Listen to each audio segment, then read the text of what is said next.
Mga demonyo kayo. Pakawalan niyo ako dito.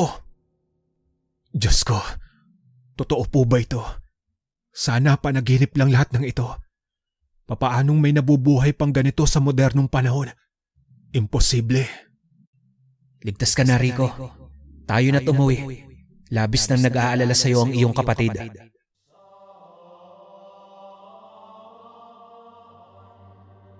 Ang kwentong mapapakinggan ninyo sa araw na ito ay hango sa tunay na buhay. Karanasan ito ng magkapatid na si Rico at Miguel. Nangyari ito taong 2004 sa lugar ng Roxas, Oriental Mindoro. Sa panahong ito ay dayo ang magkapatid sa probinsya. Napilitan silang lumipat at iniwan ang Cavite dahil naman sa isang trahedya. Nasunog kasi ang kanilang bahay at kasamang natupok ang kanilang mga magulang. 25 anyos si Rico at 20 anyos naman itong si Miguel. Tanging naisip ni Rico ay pumunta ng Mindoro dahil yun lang ang alam niya na kahit papaano ay meron silang maliit na pag-aari. Kuya Rico, sigurado ka na ba sa lugar na to? Mukhang weird at napakalayo sa pinagmulan natin. Ano ka ba, Miguel? Itong bahay ni Lolo ang meron lang tayo. Tsaka atin naman ang bahay at lupa, kaya wala na tayong aalalahanin pa. Bakit ba kasi dito napili nila Lolo at Lola magtayo ng bahay? Pwede naman sa syudad. Hoy Miguel, huwag kang ang reklamador. Pagtulungan na lang natin linisin ang pinamana sa atin ni Lolo, imbis na panayreklamo ka dyan. Siya nga pala, sa susunod na taong ka na lang mag-aral. Kailangan ko pa mag-ipon. Itutuloy ko na lang dito ang pagtitinda ng agbobot. Mukha naman walang gaanong kakompetensya akong nakita sa bayan. Ano pong gagawin ko dito, Kuya Rico? Huwag mong sabing maiiwan ako sa bahay sa tuwing aalis ka. O sige, salitan tayo sa pagtitinda kung gusto mo. Ayoko po, Kuya Rico. Alam mo naman na ayaw ko magtinda. Alam mo, kahit kailan ka talaga napaka-arte mo. Nasunugan na tayo at lahat-lahat na ng kamalasan ganyan ka pa din. Hoy Miguel, tigilan mo ako ha. Wala na sina mama at papa. Wala na tayong maaasahan kundi ang mga sarili natin. At isa pa, hindi ka na bata. Ang laki-laki na ng katawan mo. Sana naman magkaroon ka na ng silbi. Oo na kuya. Ako na dito sa bahay. Basta next year mag-aaral na ako ha. Oo, pero sa public school. At huwag ka nang kumontra. Laki sa hirap naman ang pamilya nila. Pero iba ang karanasan ni Miguel. Dahil kahit kailan, hindi nito naramdaman na mahirap sila. Sa katunayan niyan, hindi na tumuloy sa kolehiyo si Rico para lang mapagbigyan ng kapatid sa mamahaling paaralan. Sa maagang edad ay natuto si Rico na magbanat ng buto. Hanggang sa nangyari ang trahedyang nagpabago sa kanilang buhay. Kahit nasa tamang edad na si Miguel, ay sinikap pa rin ni Rico na hindi mahirapan ang bunsong kapatid. Nakatatak na sa kanyang pagkatao na obligasyon niya ito na bigyan ng maayos na edukasyon at buhay. Kahit pa ang kapalit ay ang sarili niyang kaligayahan. Napadpad sila sa isang liblib na baryo ng Roxas sa Mindoro. Ang kanilang tinirhan ay napakatahimik. Wala kang makitang malapit na kapitbahay. Napapaligiran din ng mga halaman at puno ang buong lugar. Pero may kuryente naman at ang pinagkukunan nila ng tubig ay ang maliit na sapa at sa bukal naman ang kanilang inumin. Ang bahay na minana nila sa kanilang lolo, kahit nagawa ito sa kahoy pero malaki at matibay naman. May dalawa itong palapag. Kung tutuusin, sobra-sobra ang laki nito para lang sa kanilang dalawa.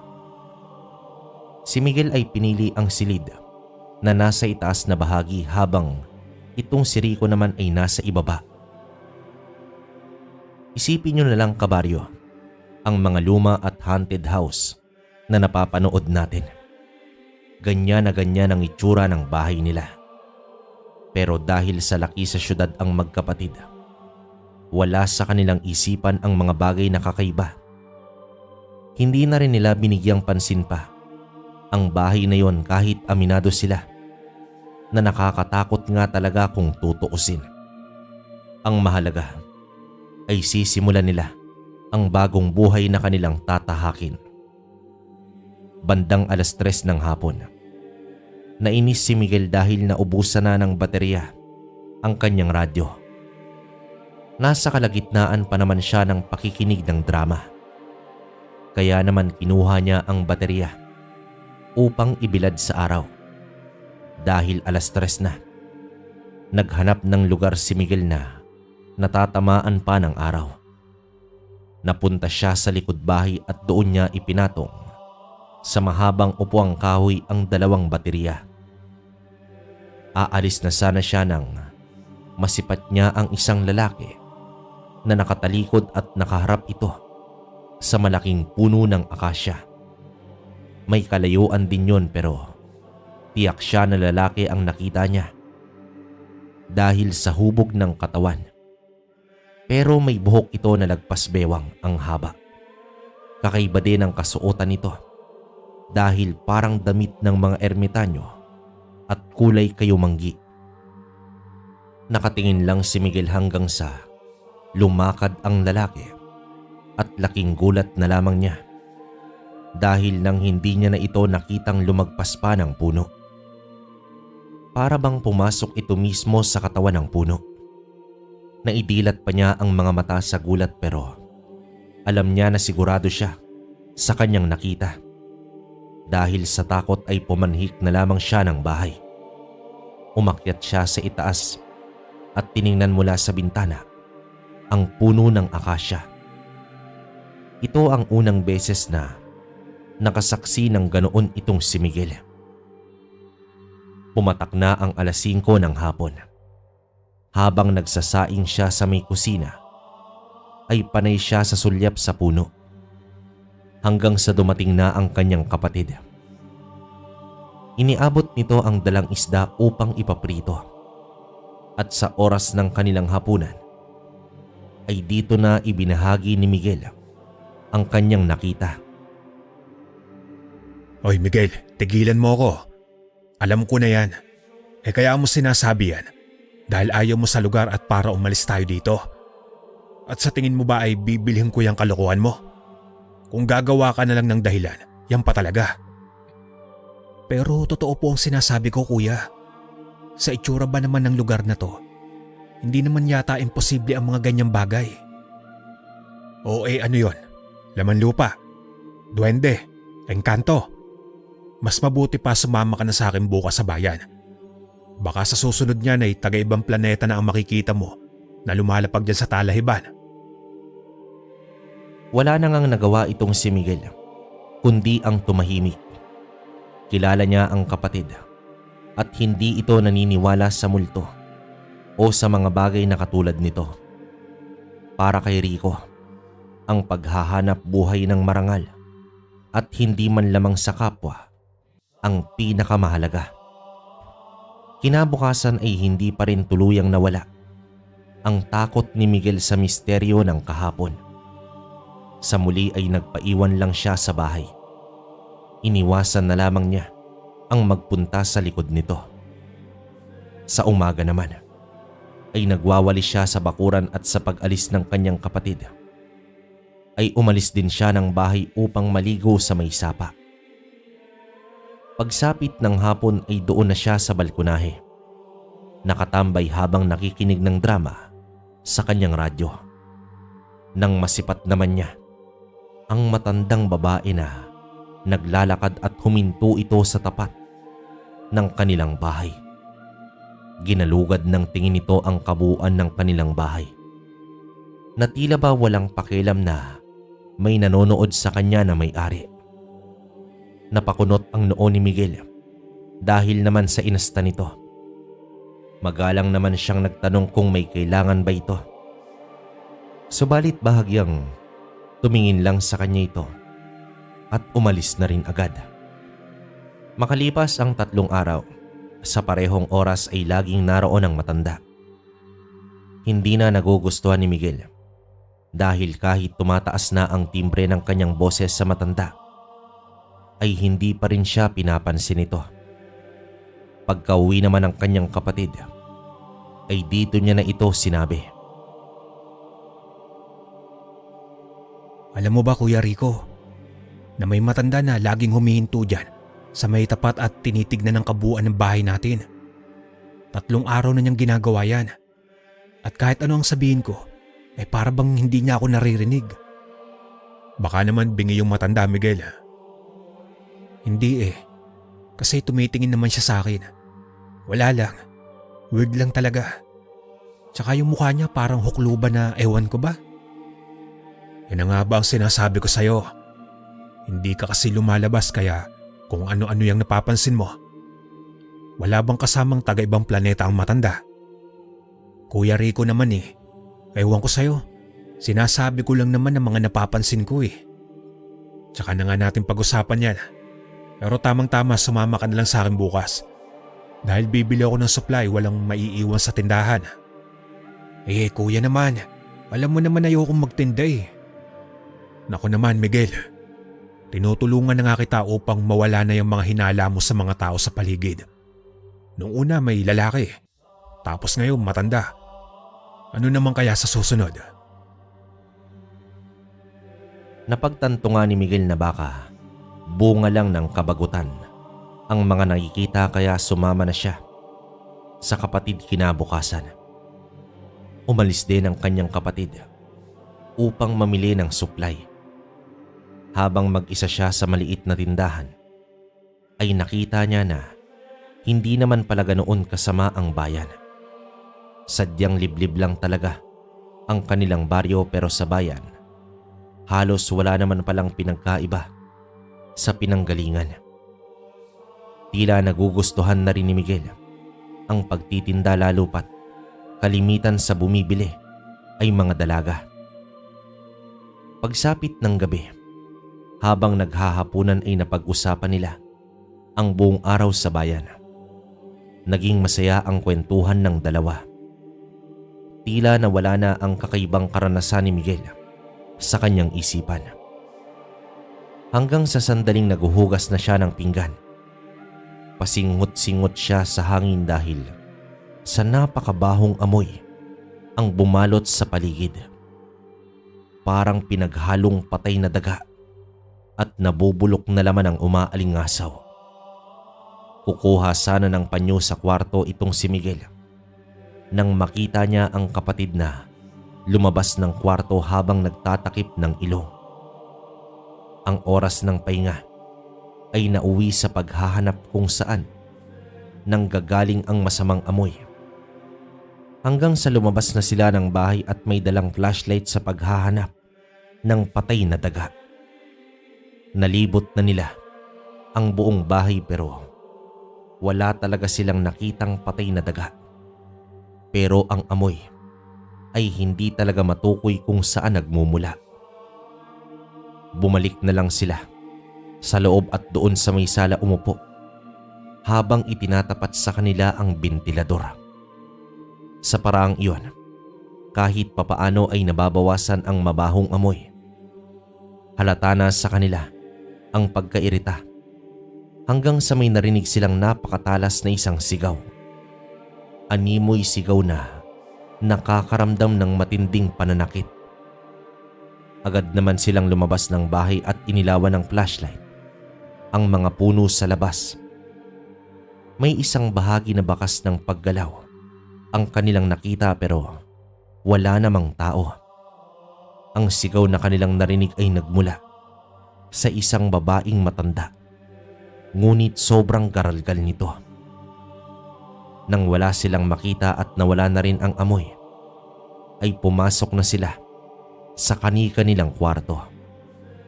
Habang nasa ikalawang palapag na itong si Miguel, ay binuksan niya ng konti ang bintana at muling inilawan ang labas at nahagip ng flashlight ang isang figura ng isang lalaking nakatayo. Agad din naman niyang ibinalik sa direksyon at itinutok ang ilaw. Ngunit wala na roon ang figura. Doon na kinilabutan itong si Miguel. Agad niyang isinara ang bintana at pumasok na ng kwarto. Kinabukasan sa tindahan ay naging matumal ang benta. Dahil upang mabagot itong si Miguel, nag-abiso siya sa kanyang kuya na pagkatapos ng tanghali ay uuwi na lang siya at matutulog.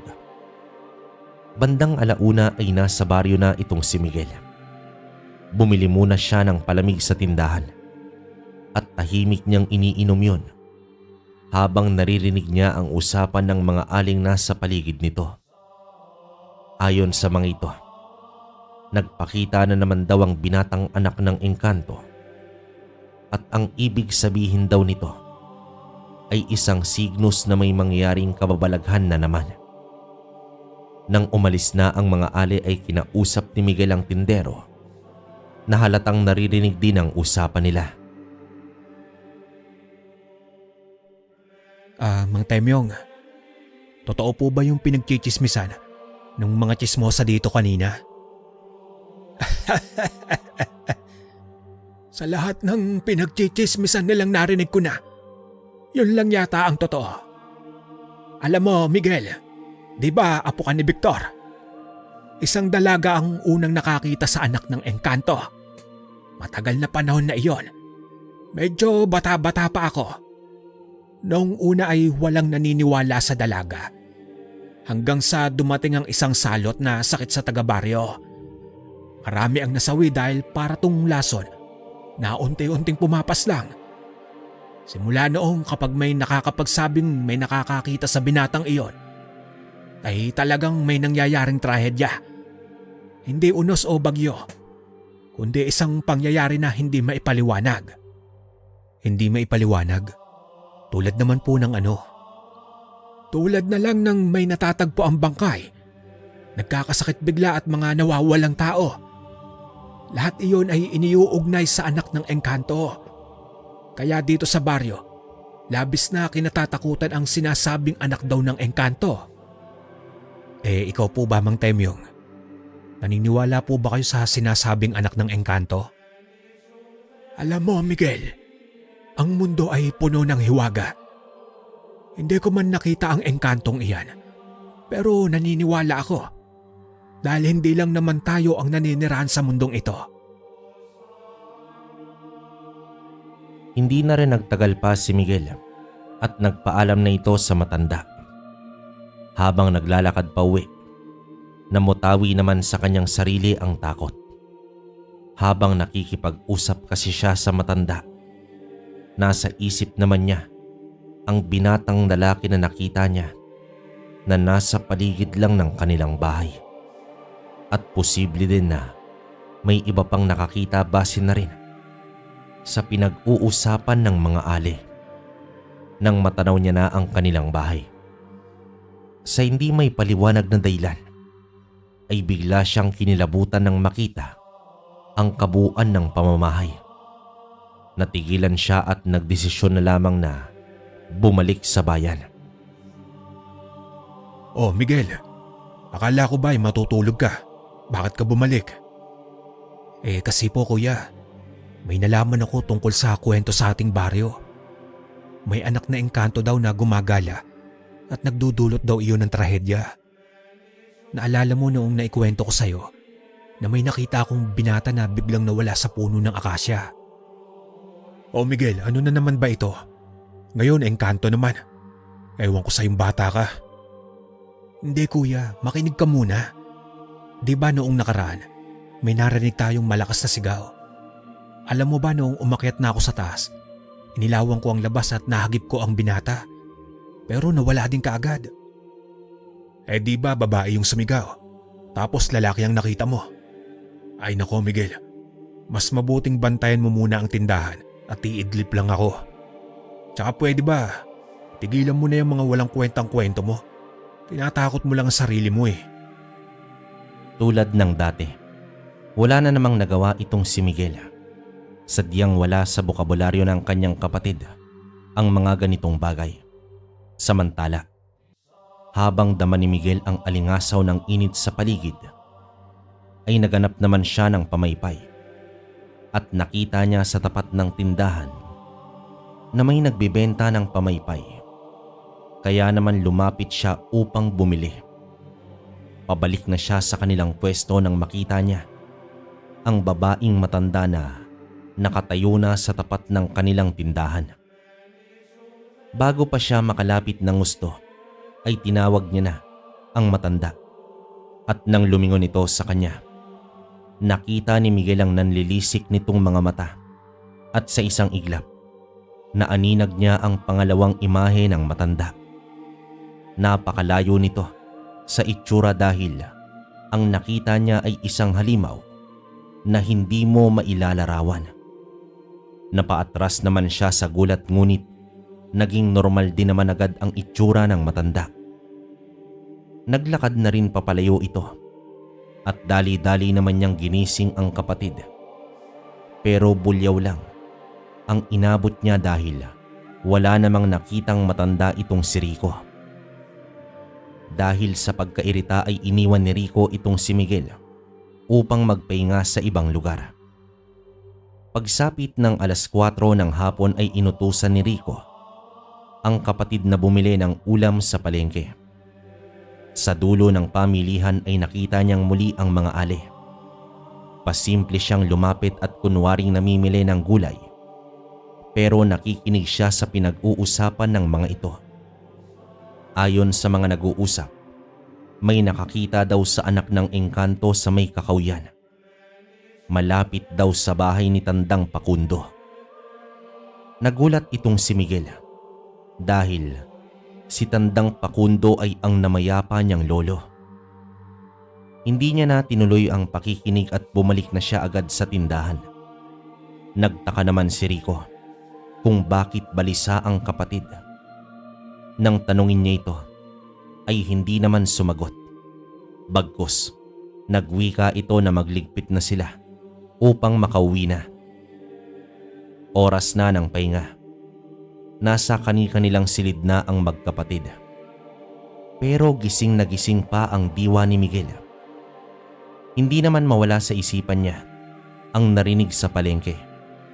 Kahit anong pagtanggi pa niya, ramdam niya talaga na may kaugnayan ang binatang nakikita niya at doon sa kwento ng baryo. Bumangon siya upang sabihin sa kapatid pero baka pagalitan na naman siya.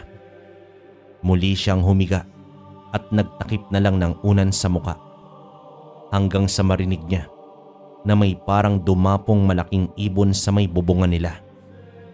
Napatingala siya kaagad sa kisame dahil sobrang laki naman yata ng ibon na yon.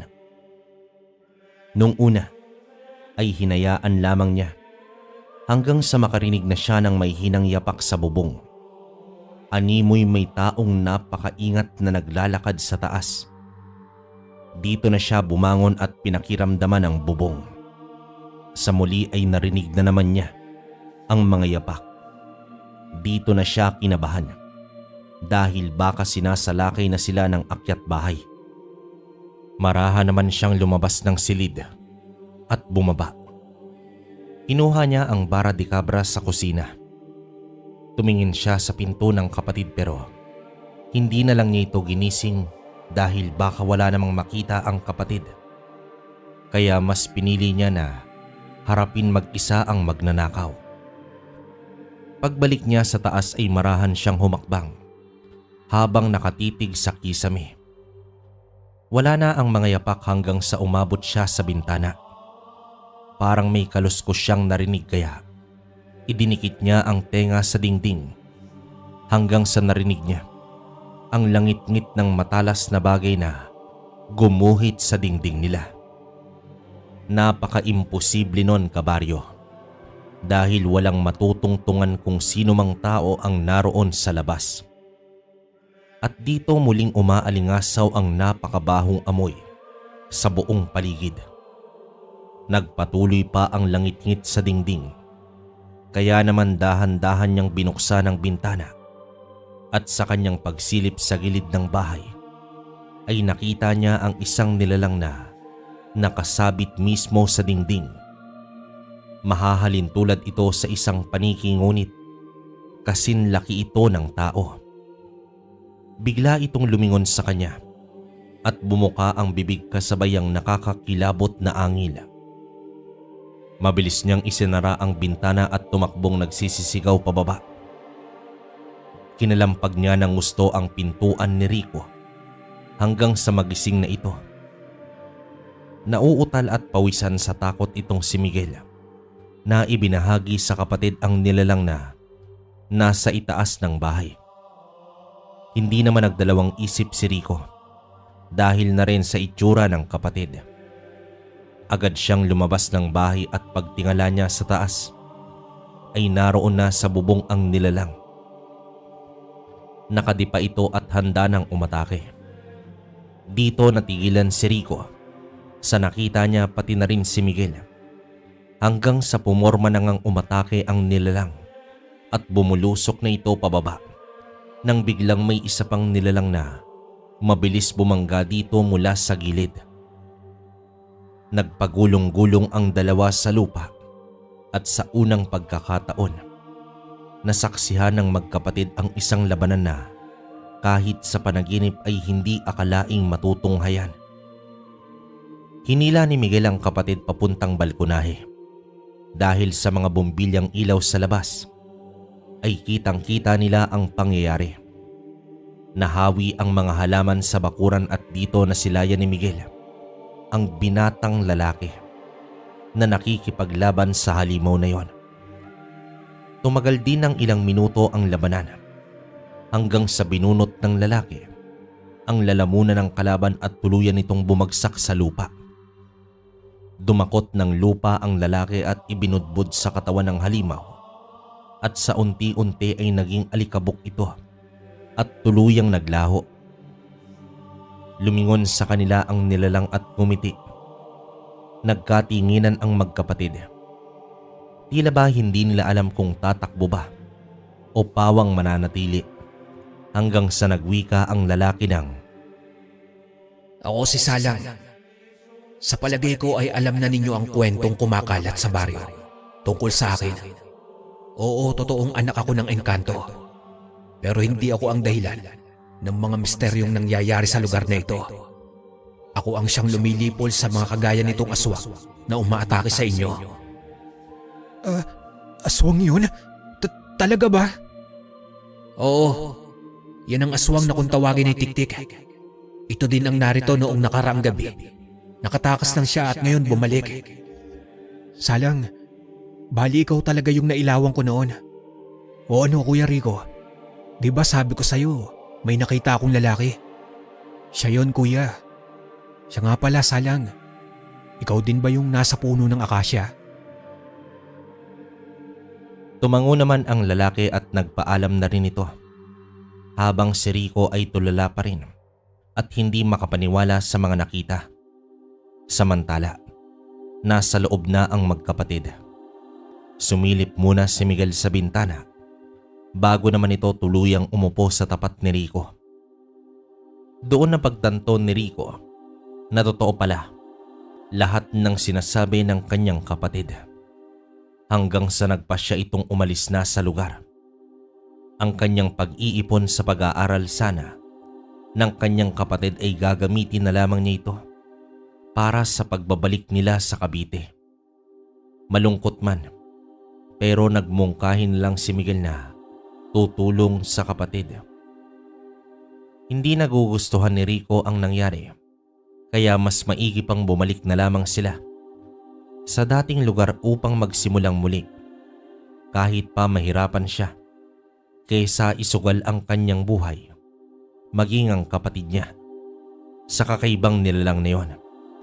Pero aabutin pa ng ilang buwan dahil halos wala pang naipon si Rico dahil kakasimula pa lang naman nila sa Mindoro. Bagamat hindi nagugustuhan ni Rico ang presensya ng engkanto at ng aswang, ay iba naman ang naramdaman ni Miguel. Natatakot man siya pero naroroon ang kakaibang liksi sa kanyang damdamin.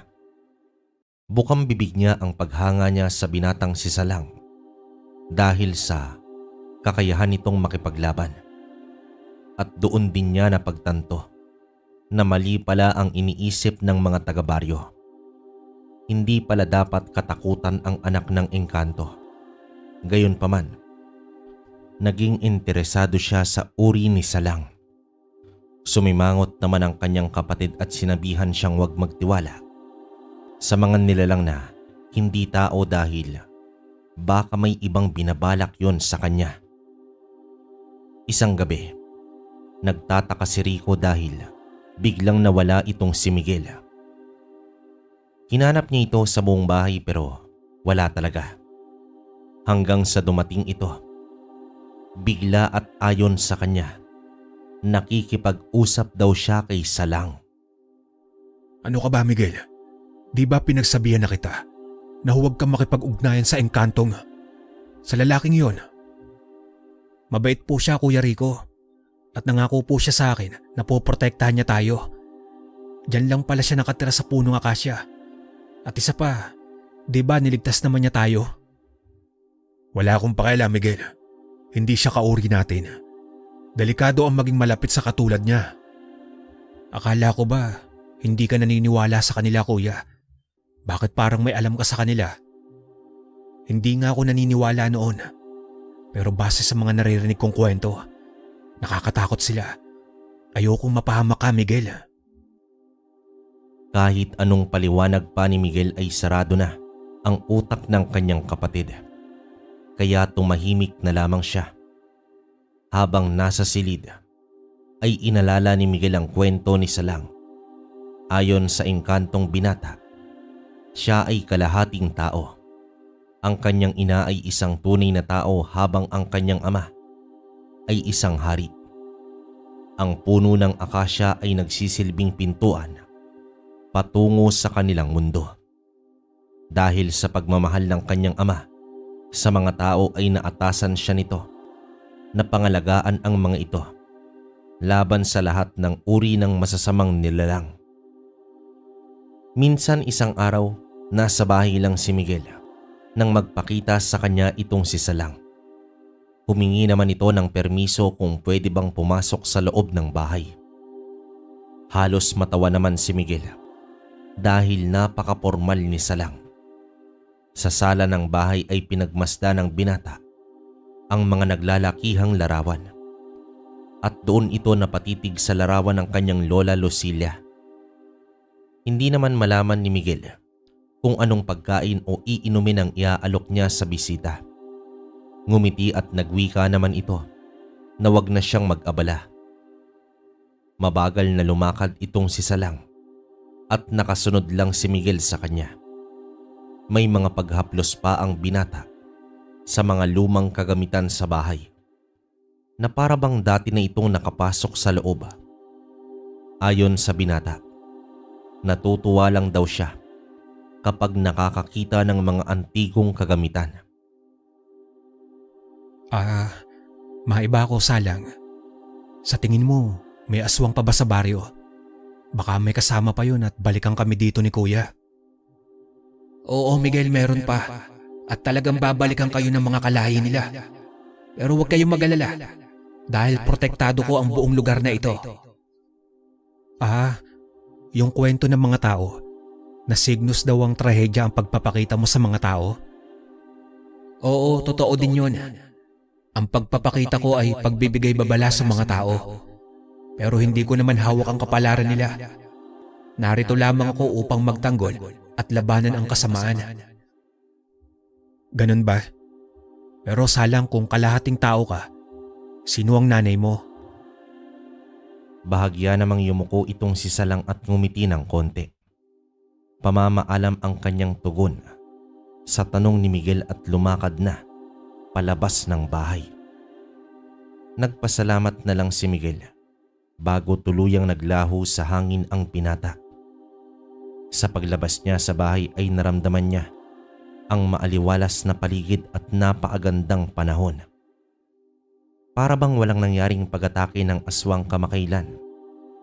Samantala, Habang nawiwili si Miguel sa pagiging malapit nila ni Salang, ay dumating naman ang pagsubok sa kanilang buhay na magkapatid. Dahil sa proteksyong ibinibigay ni Salang sa bahay ay nahirapan na ang mga aswang na muling atakihin ito. Maliban na lamang sa bayan kung nasaan si Rico. Dumating ang sandali na naging abala siya sa pagtitinda dahil sa pagdagsa ng mamimili. Kaya naman inabot na siya ng dilim. Dumaan pa siya ng palengke upang bumili ng ulam. Ang kanilang sinasakyan ng tricycle ay hanggang sa sentro lang ng kanilang baryo at maglalakad na patungo sa kanilang tahanan.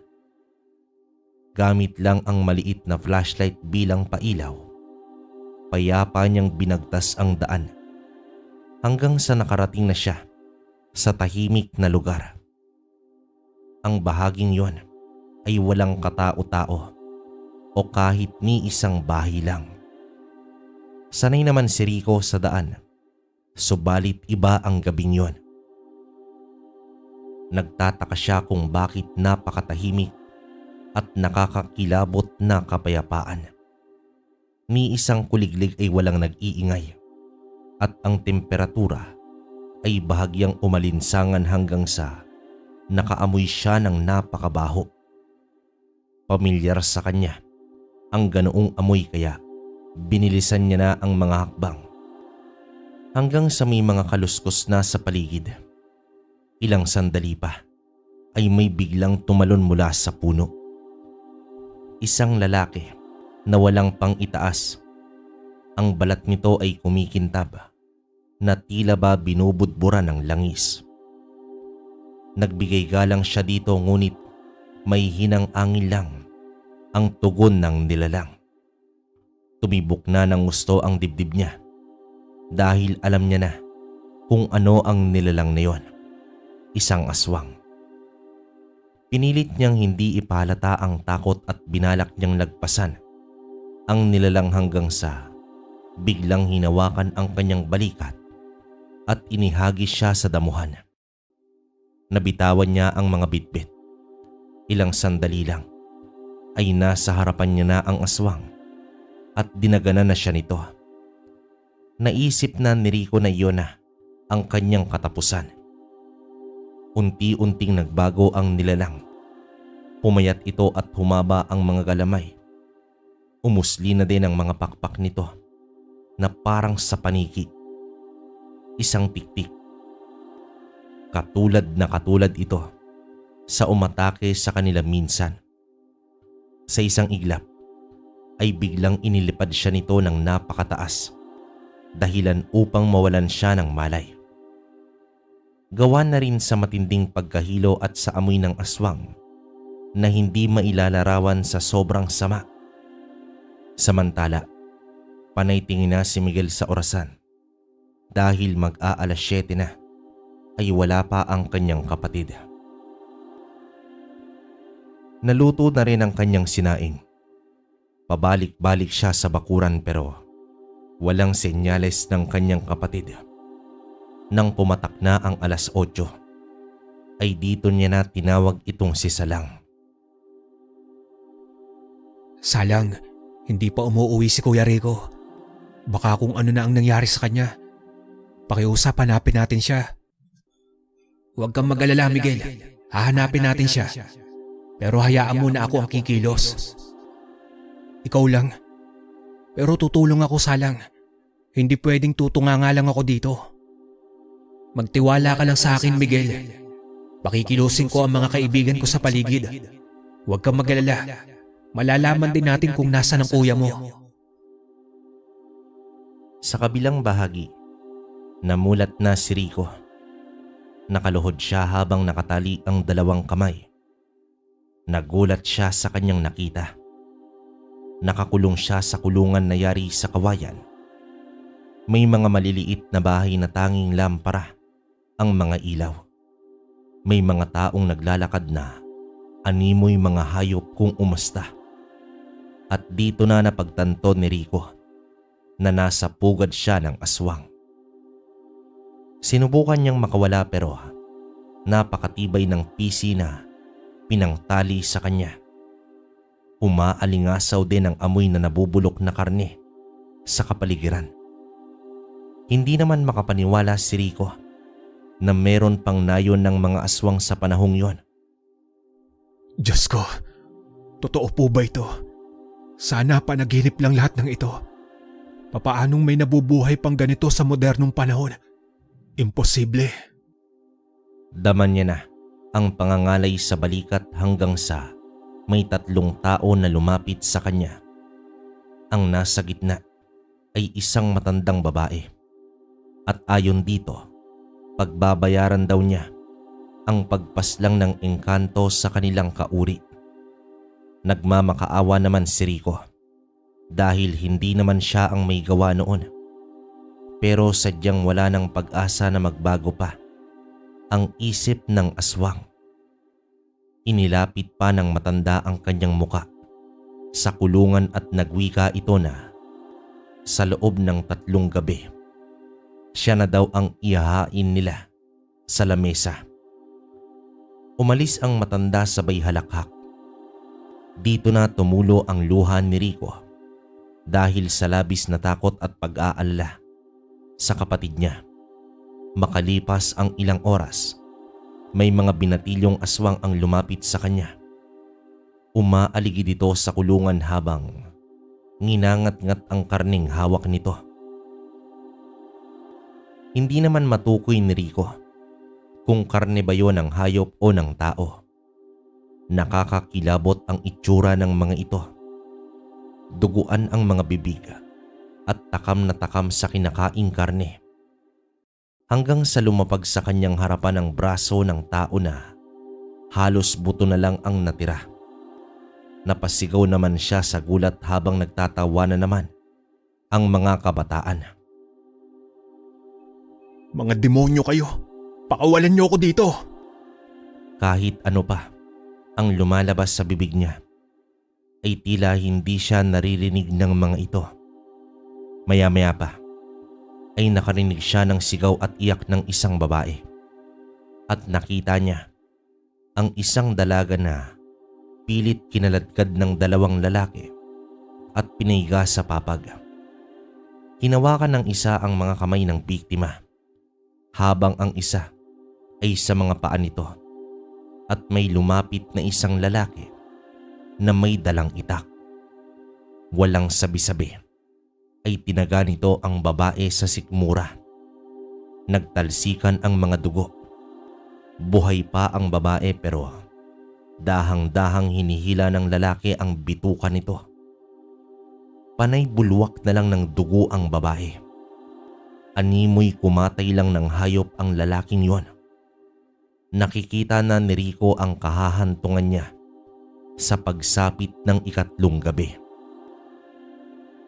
Ipinikit na lamang niya ang mga mata dahil hindi niya na kinaya ang sumunod na pangyayari.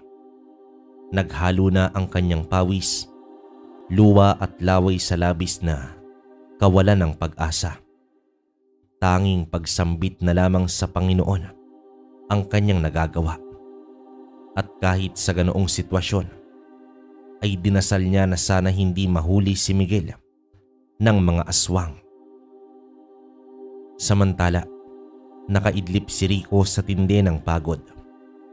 Nagising siya dahil sa maliit na boses ang nasa kanyang tenga. Napansin niya rin ang kumikislap na liwanag na nagmumula sa mga alitaptap.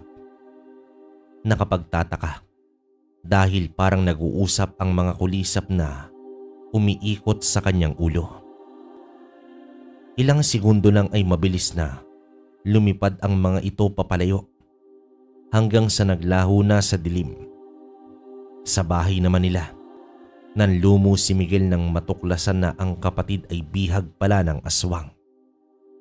Hating gabi na at hindi makatulog ang bunsong kapatid sa labis na pag-aalala. Labis-labis naman siyang nakikiusap kay Salang na iligtas ang kapatid niya. Ano na ang gagawin natin ngayon, Salang? Paano natin maililigtas ang kapatid ko? Miguel, Nais kong makinig ka sa aking sasabihin at sumunod dito. Ibabalik ko ang kapatid mo, pero huwag kang gumawa ng bagay na ikapapahamak mo. Nais kong manatili ka lang dito sa bahay. Mas ligtas ka dito habang nasa loob ka lang. Bakit Salang? Alam mo ba kung nasan si kuya? Nasa pugad siya ng mga aswang, pero buhay pa siya. Huwag kang mag-alala dahil ibabalik ko siyang buo at buhay. Maraming salamat Salang. Paano na lang kami kung wala ka? Hindi mo kailangang sabihin yan dahil obligasyon ko kayo. Obligasyon kong pangalagaan kayong mga tao.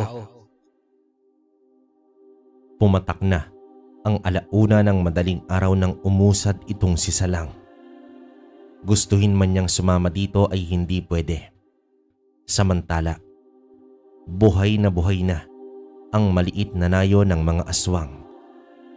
Nasaksihan ni Rico kung papaano pinagpipiestahan ng mga ito ang katawan ng dalaga.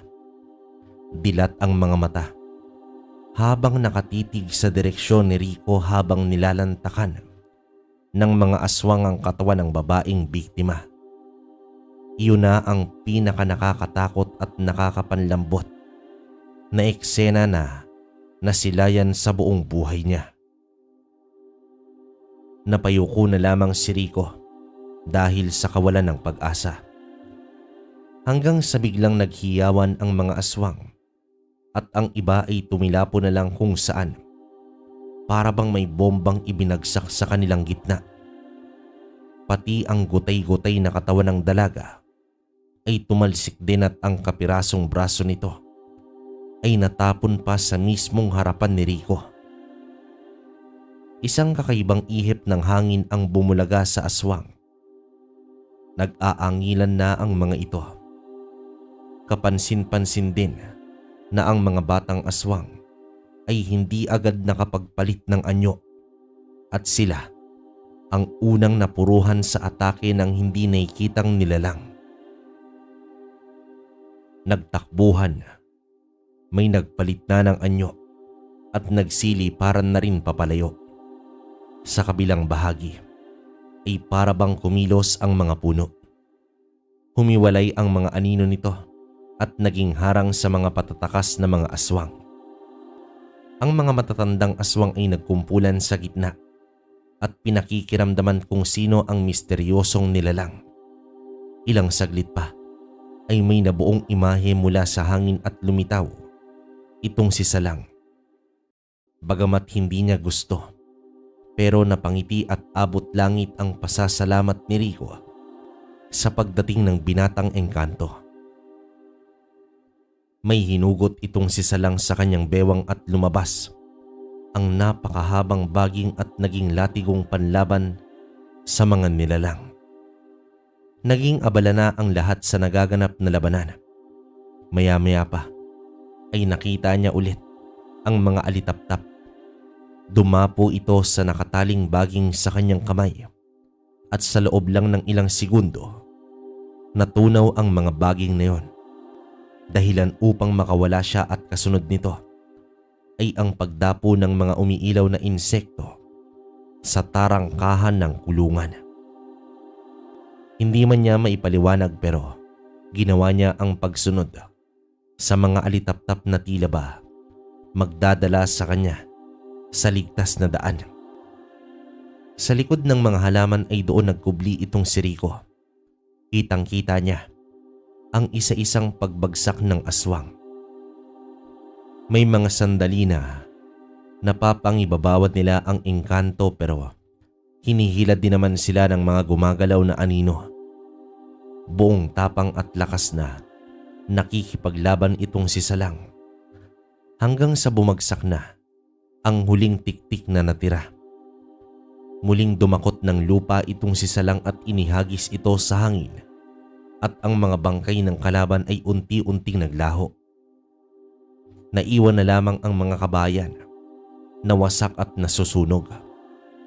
Lumingon itong si Salang sa pinagtataguan ni Rico. Dahan-dahan naman siyang tumayo. Umangat naman sa ere itong si Salang habang papalapit ito sa kanya.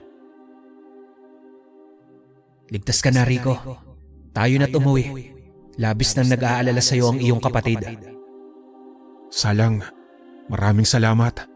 Maraming salamat sa muling pagliligtas mo ng buhay ko. Walang anuman, Rico. Ang mahalaga ay makakasama mo ng muli ang iyong kapatid na naghihintay sa iyong pagbabalik. Hinawakan ni Salang si Rico sa balikat at agad na umikot ang kanyang paningin at sa loob lang ng ilang saglit ay nasa bakuran na sila ng bahay. Agad niyang tinawag ang kapatid at binuksan naman ni Miguel ang pinto. Labis na kasiyahan ng dalawa sa kanilang pagkikita. Hindi na rin nagtagal ay umalis din agad itong si Salang. Sa loob ng bahay ay doon isinalaysay ni Rico ang kanyang karanasan. Utang niya kay Salang ang buhay na tinatamasa niya ngayon. Kinabukasan, naglabas ng saloobin itong si Rico.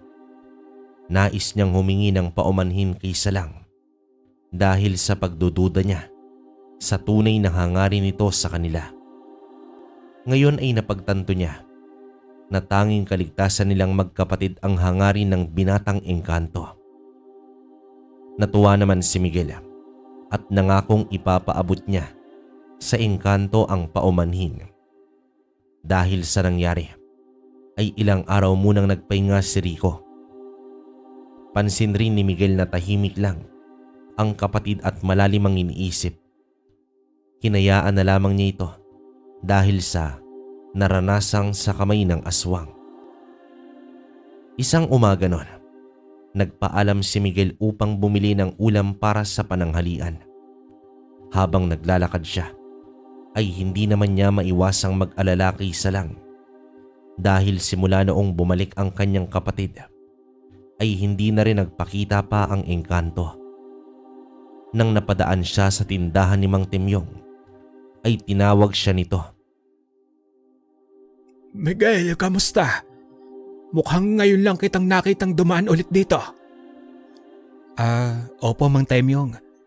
Nagpapahinga pa kasi si Kuya kaya hindi pa kami makapagtinda. Medyo masama lang po ang pakiramdam niya. Nako, masama baka mo ang pakiramdam. Ang mabuti pa, Miguel, dalhin mo ang kapatid mo kay Kamulong, isang albularyo na nasa kabilang bayan. Baka pinaglaruan na ang kapatid mo ng engkanto. Paano niyo po nasabi yan, Mang Temyong? Alam mo kasi, iho, kalimitang nakikita ang binatang engkanto ay malapit sa bahay ninyo. Akala nga namin ay ginawa ng tirahan ng bahay ng lolo mo simula nang ito'y mamaya pa. Kaya wala na ni isang may naglakas ng loob na puntahan ng bahay ninyo. Wala ka bang nakikitang binata na pagala-gala malapit sa inyo? Wala naman po. Sige, Mang Temyong, mauna na po ako. Papunta po kasi ako ng bayan. Buo pa rin talaga ang paniniwala ng mga tao na kapahamakan ng dulot ng engkanto sa kanilang baryo. Hindi naman niya alam kung papaano ipapaliwanag sa mga ito na hindi kalaban ng binatang yon. Mas magiging komplikado lang ang lahat kung magsasalita pa siya tungkol dito. Kaya mas minabuti niyang magkunwaring walang kaalam-alam. Sa paglipas pa ng mga araw, balik sa normal na ang buhay nilang magkapatid. Umiral na naman ang pagkabagot ni Miguel, kaya nauna na itong umuwi. Bandang 3:00 ng hapon, naabutan niya si Salang na nasa loob ng kanilang bahay. Salang, ikaw pala yan? Teka, nakakandado ang pinto. Ano nga pala ang ginagawa mo dito? At bakit tinignan mo na naman ang larawan ni Lola? Noong unang beses kasi yan din ang napansin ko sa'yo. Mamayang gabi, babalik ako kapag nandito na ang kapatid mo. Magsasalita pa sana si Miguel nang biglang naglaho na itong si Salang. Nagtataka man pero mas minabuti niyang magpahinga. Pagsapit ng hapunan, doon niya na inilahad sa kapatid ang tungkol sa pagbabalik ni Salang.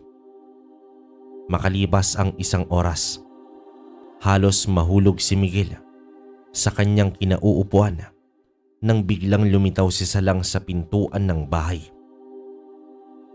Samantala, nagkaharap na silang tatlo. Inabot ni Salang ang isang pulseras na may maliit na bilog kulay puti at itim iyon. Nagulat si Rico dahil pamilyar sa kanya ang pulseras na yon. Pagmamay-ari yon ng kanyang lola Lucila. At sa mismong gabing yon, isang revelasyon ang kanilang nalaman. Ayon kay Salang, ang kanyang ina ay si Lucila. Nagkagusto ang kanyang ama na noon ay isa pang prinsipe sa kanilang mundo. Sinubukan ng kanyang ama na paibigin si Lucila, subalit hindi nito nakuha ang pag-ibig na inaasam. Ngunit dahil sa kapusukan ng prinsipeng Engkanto, ay ginamit nito ang kapangyarihan upang mapilit na makuha ang babae. Naglagay ito ng punlas sa sinapupunan ni Lucila. Nung una ay inakala nila na si Facundo ang ama nang ipinagbubuntis, pero sa ika-6 pa lang na buwan ay nailuwal na ni Lucila ang bata, ngunit iba ang anyo nito. Inilihim nila yon at ang tanging nakakaalam ang mag-asawa at ang komadrona. Sa kabila ng lahat ay hindi naman nagalit si Facundo. Bagkus, inintindi niya at naniwala siya sa katwiran ng asawa. Subalit ilang oras lang ang nakalipas ay biglang lumitaw ang prinsipe at sa pilitang inuha ang sanggol na si Salang. Labis na nagdusa si Lucila sa pagkawala ng anak, dahilan upang masawi ito sa labis na kalungkutan. Nakonsensya ang prinsipe at nangakong bilang kapalit sa buhay ni Lucila ay ang proteksyon na ibibigay niya sa mga tao. Sa madaling salita, kadugo nila Rico at Miguel si Salang. Ayaw sanang maniwala ni Rico, pero lahat ng salaysay ni Salang ay may basihan at patunay. Kaya kalimitan na dito ako nasisilayan ng mga tao dahil nandito ang lagusan, at bukod pa doon, nandito ang tirahan ng aking ina na kailanman ay hindi ko nakapiling. Ngayon alam ko na kung bakit pakiramdam ko ay malapit ka sa bahay na ito. Grabe, may kadugo pala akong engkanto. Pero kahit isang patak ng dugong engkanto ay wala tayo, Miguel. Kaya kung ano man ang iniisip mo ay huwag mo nang ituloy. Kahit ba saglit, Kuya Rico, hindi pwedeng sumilip man lang sa ibang mundo. Tumahimik ka nga, Miguel. Makalipas ang ilang buwan, nagdesisyon na si Rico na umalis sa lugar at bumalik na sa Cavite. Ayaw sana ni Miguel, pero hindi imposibleng babalikan pa sila ng mga nakatakas na aswang. Ipinaintindi din ni Rico sa kapatid na hindi normal na may kasama silang engkanto. Baka magiging dahilan pa ito ng kanilang kapamakan kapag nadiskubre ng baryo na kadugo pala nila ang kinakatakutang binata. Sa kanilang huling araw ay nagpaalam sila ng maayos kay Salang. Naiintindihan naman ni Salang ang desisyon ng magkapatid. Alam din niya na hindi pwedeng magsama ang dalawang magkaibang nilalang sa iisang mundo. Sa pagbabalik nila sa Cavite ay nagsimula silang muli. Ang dating tamad na si Miguel ay tumutulong na sa kanyang kapatid at sabay nilang binuo ang kanilang kinabukasan na magkasama. Lahat ng ito ay aral na natutunan ni Miguel nang minsang nakita niya ang gwapong binata na anak ng engkantong kinatatakutan sa baryo. Wakas,